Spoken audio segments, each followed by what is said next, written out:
ancora un'altra. Allora, questa è particolare. Innanzitutto ha una struttura circolare anteriore composta da queste pietre, poi ha un aspetto particolare, scavato in una roccia unica, a parte lo scheletro di non so che cosa che in terra, ma vabbè.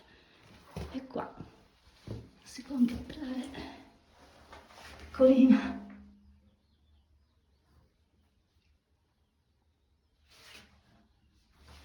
Ci sono delle cose.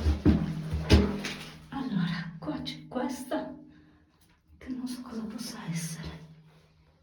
Poi ci sono queste incisioni verticali che vediamo anche all'interno della cella.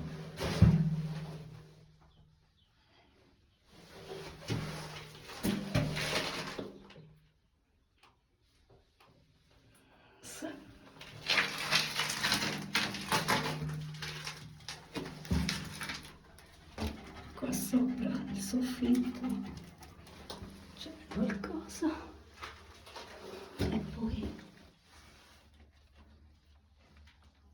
davanti vediamo un pezzo di pavimento sicuramente, e poi questa struttura circolare molto bella.